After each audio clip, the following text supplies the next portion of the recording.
This is a Hâck The Hague podcast. On this episode, cybersecurity on an international level.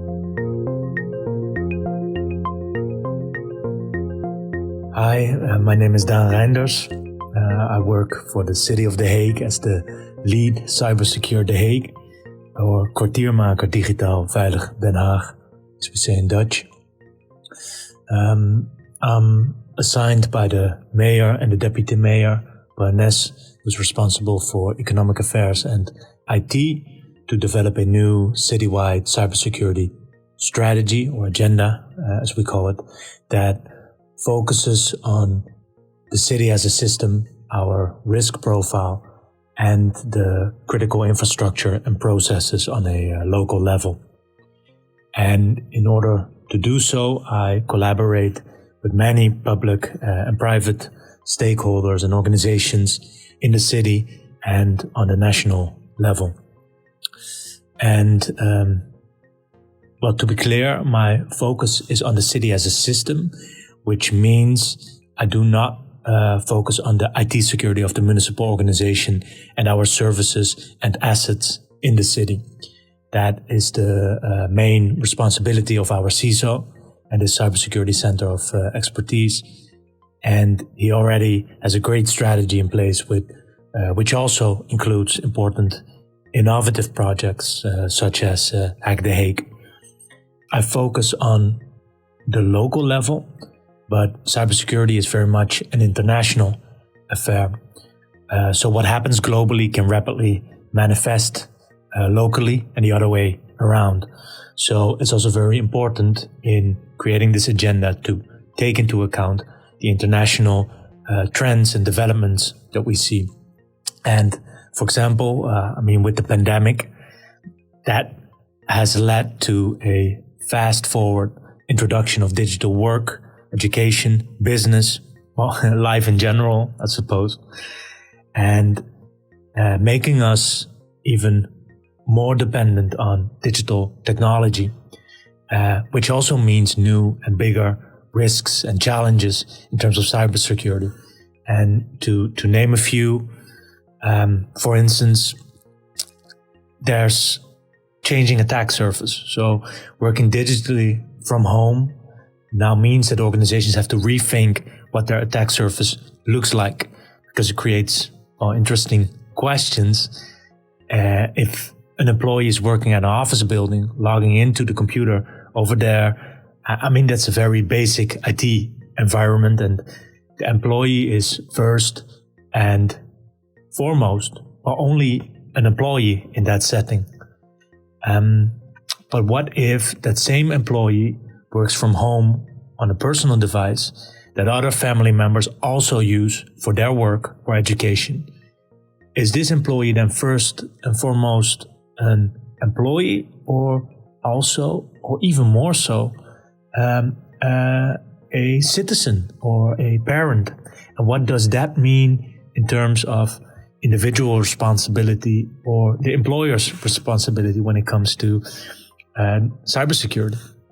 You can have your own cybersecurity policy and measures in place, but if you are dependent on third parties for either your IT or your business, that poses a risk, and especially awareness about that risk has really been a rising and a shift in the community.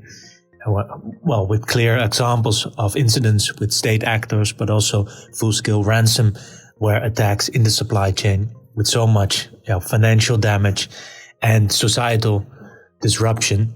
So then the question is, what does this all mean for The Hague?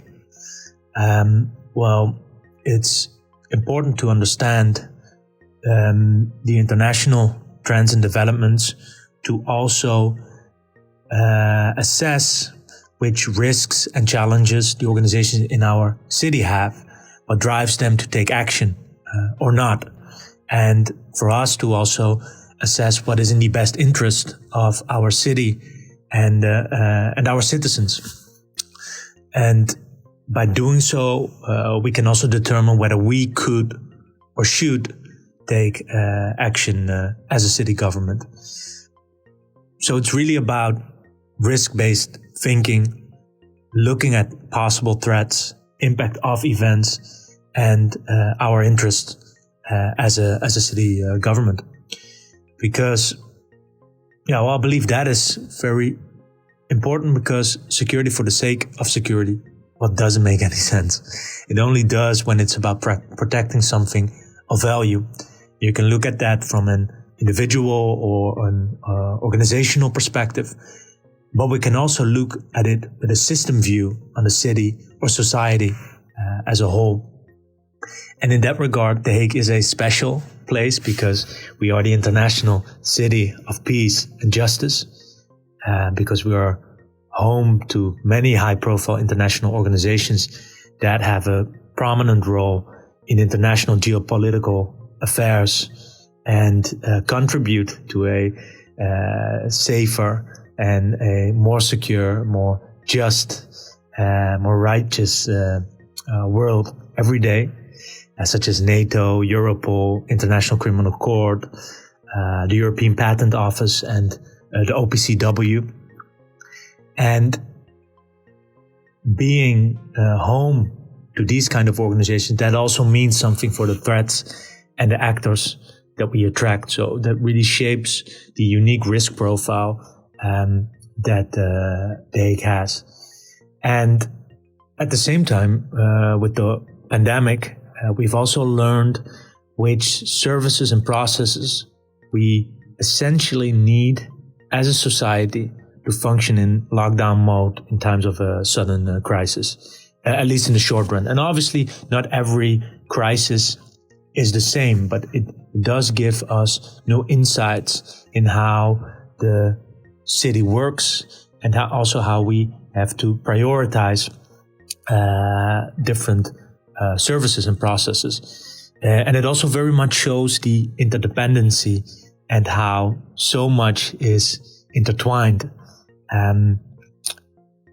which also has a very important implication that it shows us that as a city, we really can't do anything solely on our own.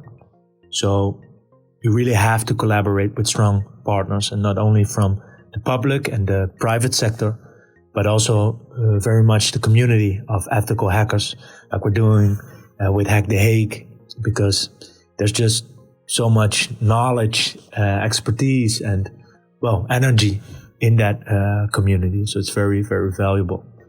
But we also have to strategically align and collaborate with the efforts, initiatives from our national government, because it's also about finding the right skill to tackle certain challenges and problems. Because ultimately, the internet is international, and the threats we see are international as well.